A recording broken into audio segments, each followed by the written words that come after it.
Okay guys, this is what I call a Mercury Outboard thermostat hack or just informational video.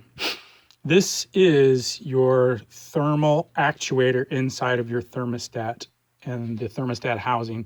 If you guys are familiar with some of the Mercury Outboards, this is a 2011 four-stroke EFI, four-cylinder, and it has that big black housing. It's a big cup in which this fits onto and bolts onto the side of the motor. And unfortunately, the damn thing's ridiculously expensive. Mercury's trying to jack you. It's like $130 to $160 for an OEM, and even the Sierra aftermarket's like $118 or something. So it's stupid expensive, and it's something you should replace fairly often and every few years, especially if you're in saltwater. But I'm kind of learning a little bit about this thing. This was my thermostat inside the housing, and this is held in with a very stiff spring. So this goes down into the cup in a sense, and a spring pushes it against the wall. It's spring loaded in there, so you can pop this unit out. You'll see push down on the metal clip. I don't have it, it's on the boat right now, but actually I think I do have the spring and stuff right here. Oh yeah, here's the metal clip and spring, sorry. So this thing is in there like, I forget, something like this. There you go. And this goes down into the housing with the tension, and this clips in, locks in. So obviously this is a wax thermal actuator. Wax heats up in here and expands and drives this piston up. And therefore this is into a fitting which keeps it closed. When the temperature reaches a certain temperature, it comes out and allows water to pass by it. So that's how this whole thing works. These get frozen up, salt water corroded. Mine was fairly green when I took it out.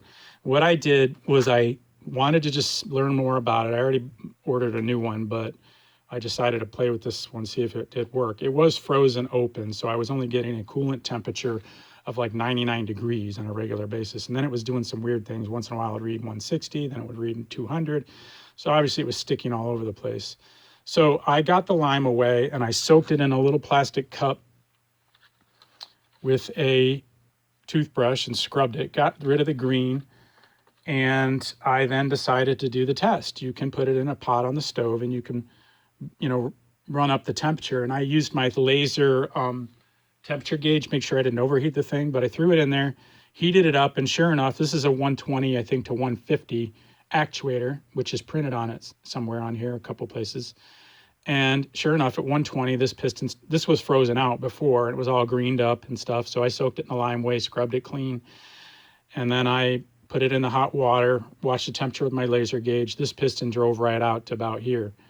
So that was great. And then I let it cool down and pushed it back. And you don't want to force it back in because obviously the wax is still expanded. So you got to wait for it to cool.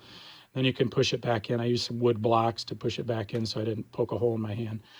And after it cooled down, then I did it again. And then I could see there was some crud. When the piston was all the way out, there was some crud here. So I re-lime-awayed it, scrubbed it with a toothbrush, and cleaned her up. Now she works pretty free.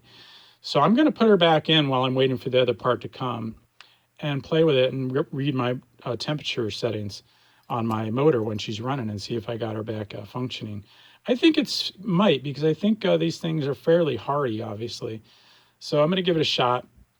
And just so you know, you really need to get your thermostat fixed. This is what my plugs look like in a four-stroke. And this looks like a two-stroke plug because this is what you get when you have a bad thermostat and it's running wide open, the thermostat, and I'm only running at 100 degrees or 99 or 97. You get rich fuel mixture, and therefore you get plugs that look like a two-stroke when you should have clean ones that look like a four-stroke. So obviously I knew something was wrong, and then I got the readings and they were off. So hopefully that helps you guys. And these things can be salvaged, I believe. I'm going to put it back in and play with it while my new one's on the way.